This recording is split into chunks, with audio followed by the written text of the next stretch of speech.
La glucosa es un monosacárido compuesto con 6 carbonos, 12 hidrógenos y 6 oxígenos. Es una forma de azúcar que se encuentra en la mayoría de los alimentos, principalmente en los alimentos dulces, y es la principal fuente de energía para nuestro cuerpo. Existen 4 procesos metabólicos de la glucosa. Uno es para obtener energía mediante ella, que es la glucólisis, y los otros 3 son para regularla, que son la gluconeogénesis, glucogénesis y glucogenólisis. Cuando, por ejemplo, nos comemos un dulce, este viaja a nuestro estómago por el esófago. Aquí dura un rato hasta que se digiere y pasa al intestino delgado, donde los nutrientes son absorbidos por los capilares de las paredes intestinales. Aquí es cuando la glucosa llega a los vasos sanguíneos. La glucosa debe entrar a la célula para darles energía, pero no puede entrar por sí sola. Necesita de una hormona generada en el páncreas por las células beta, la insulina, la cual le permite a la glucosa el paso a la membrana celular. En este proceso, la célula usa la glucosa para obtener energía. Se divide en 2 etapas, cada una con 5 procesos que son activados mediante enzimas. Las enzimas catalizan reacciones químicas. Una molécula no va a reaccionar hasta que se junte con una enzima. Imagina que tienes un metal y planeas fundirlo, pero para esto ocupas fuego, y mientras no tengas fuego no le ocurrirá nada al metal. Aquí la enzima sería el fuego. La glucólisis comienza fosforilando a la glucosa, esto es, quitarle un grupo fosfato a una adenina trifosfato, con sus siglas ATP, convirtiéndolo en adenina difosfato, con sus siglas ADP, para agregárselo a la glucosa, y se desprende un ion hidrógeno de la molécula, convirtiéndole en glucosa 6-fosfato, ya que el grupo fosfato está ubicado en el 6º carbono. Siempre que se une un grupo fosfato a la molécula, se liberará un ion hidrógeno, y siempre que salga un grupo fosfato, se unirá un ion hidrógeno. Esto se hace para aumentar su energía, y así poder utilizarla en otros procesos cuando sea necesario. Esta reacción se da por la enzima hexoquinasa. La terminación quinasa se le da a las enzimas que fosforilizan a las moléculas, es decir, agregan o quitan un grupo fosfato a la molécula. En la segunda reacción, la glucosa 6-fosfato se transforma a fructosa 6-fosfato mediante la enzima fosfoglucosa isomerasa. Esta terminación es porque la glucosa y la fructosa son isómeros. En la tercera reacción, la fructosa 6-fosfato se fosforiliza por la enzima fosfofructoquinasa, convirtiéndose en fructosa 1,6-bifosfato, porque ahora la molécula tiene un grupo fosfato en el primer carbono y otro en el 6º. Luego, esta se rompe en 2 moléculas de 3 carbonos, dihidroxiacetona fosfato y gliceraldehído 3-fosfato, por la enzima fructosa bifosfato aldolasa. Esta terminación es porque está convirtiendo a la fructosa en 2 aldosas. Pero como solo el gliceraldehído 3-fosfato puede seguir los pasos restantes de la glucólisis, la dihidroxiacetona fosfato es isomerizada en gliceraldehído 3-fosfato por la enzima triosa fosfato isomerasa. Ahora tenemos 2 gliceraldehído 3-fosfato, así que las siguientes reacciones serán dobles. En la sexta reacción intervienen una molécula de nicotinamida adenina dinucleótido, por sus siglas NAD+, una molécula de ácido fosfórico y la enzima gliceraldehído fosfato deshidrogenasa. El grupo fosfato del ácido fosfórico se une al primer carbono del gliceraldehído, formando 1,3-bifosfoglicerato, porque ahora tiene un grupo fosfato en el primer y el tercer carbono. Y de los 2 hidrógenos restantes, uno se une al NAD+, para formar NADH, y el otro sale de la reacción como un ion hidrógeno libre.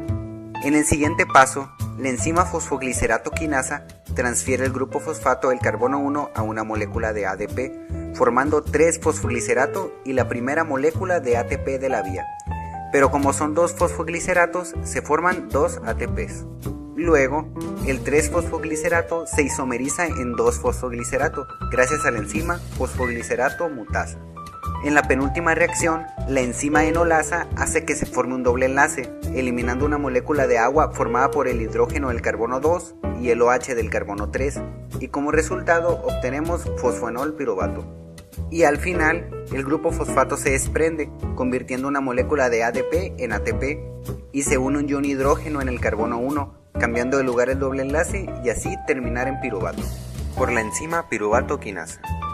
Y como total al final de la glucólisis tenemos 4 ATPs, pero como se usaron 2 en las primeras reacciones, entonces tenemos 2 ATPs, 2 NADHs y 2 piruvatos, que serán usados en otras reacciones metabólicas. Ahora pasamos a la gluconeogénesis, que es el proceso inverso a la glucólisis, partiendo desde piruvato, que puede venir como resultado de procesos adversos a la glucólisis, obteniendo glucosa si es que esta falta en la célula. Y mientras este proceso esté activo, la glucólisis no lo estará, o viceversa, para evitar reacciones en ciclos e innecesarias. En la primera reacción de la gluconeogénesis entra un ATP, al que se le separa un grupo fosfato, convirtiéndose en ADP, y una molécula de bicarbonato que se separa en una molécula de dióxido de carbono, que se unirá al piruvato para formar oxalacetato, y en una molécula de hidroxilo, que se unirá al grupo fosfato formando fósforo inorgánico, todo catalizado por la enzima piruvato carboxilasa. Después, el oxalacetato se fosforiliza por una guanosina trifosfato, con sus siglas GTP, convirtiéndose en GDP, y se libera un dióxido de carbono y un ion hidrógeno, convirtiéndose en fosfoenol piruvato, mediante la enzima fosfoenol piruvato carboxiquinasa. Cabe destacar que el GTP tiene casi la misma cantidad de energía que el ATP. Y a partir de aquí ocurren los procesos inversos de la glucólisis.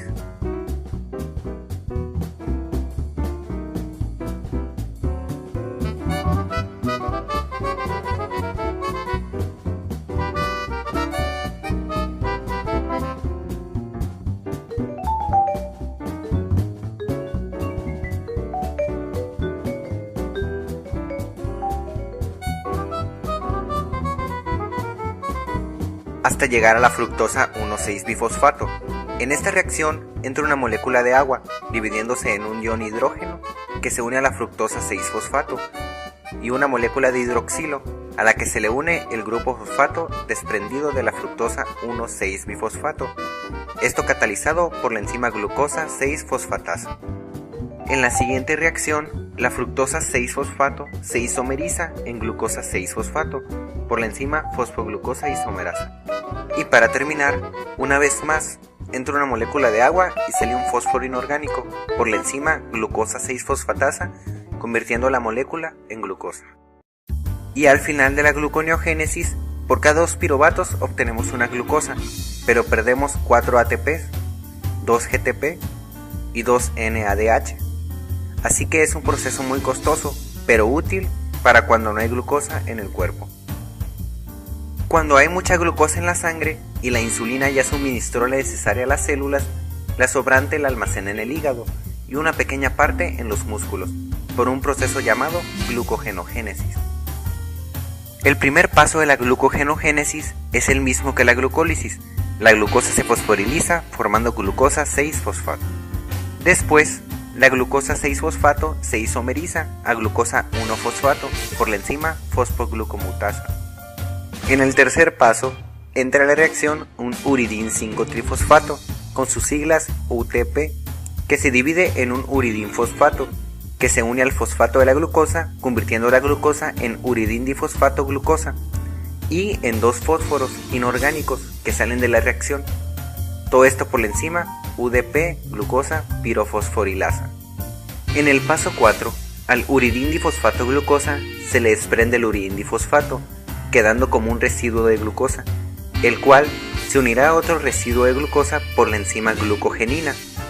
Pero para esto se le debe desprender el grupo hidroxilo del carbono 4, y así se puede unir mediante el oxígeno, para formar el inicio de la molécula de glucógeno.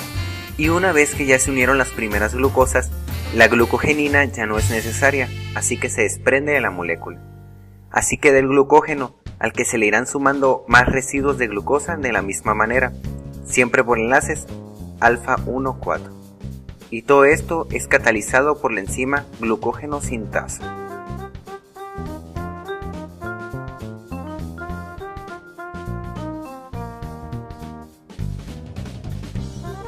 Ya que hay muchas glucosas en la cadena principal, se ramifica mediante enlaces alfa 1,6 por la enzima ramificante. A esta ramificación se le siguen uniendo glucosas mediante enlaces 1,4 y cuando llega a 8 glucosas se vuelve a ramificar y así sucesivamente. Una molécula de glucógeno puede llegar a tener hasta 120.000 moléculas de glucosa. Cuando hay muy poca glucosa en la sangre, el páncreas activa las células alfa, que producen glucagón, y este irá al hígado a desintetizar el glucógeno, para convertirlo en glucosa y así balancear los niveles en sangre. La glucogenólisis es el proceso inverso a la glucogenogénesis. Cuando una está activada, la otra se desactiva. Primero, el glucagón activa la enzima glucógeno fosforilasa, que separa las glucosas, y añade un grupo fosfato a cada una de ellas, convirtiéndolas en glucosa 1-fosfato, moléculas que veremos más adelante. Cuando quedan 4 glucosas en la ramificación, entra la enzima desramificadora y transfiere una triosa a la cadena de donde parte la ramificación, para así poder separar la glucosa con enlace 1,6. Después, la enzima hidroliza la reacción, uniendo un grupo hidroxilo al glucógeno y un hidrógeno al residuo de glucosa para convertirlo en glucosa, y así entra los diferentes procesos metabólicos. Volviendo con las glucosas 1-fosfato, estas se isomerizan en glucosa 6-fosfato para luego convertirse en glucosa. De esta glucosa, la que fue formada en la glucogenólisis de los músculos se usará en otros procesos, y la formada en el hígado saldrá nuevamente a la sangre para seguir con el metabolismo.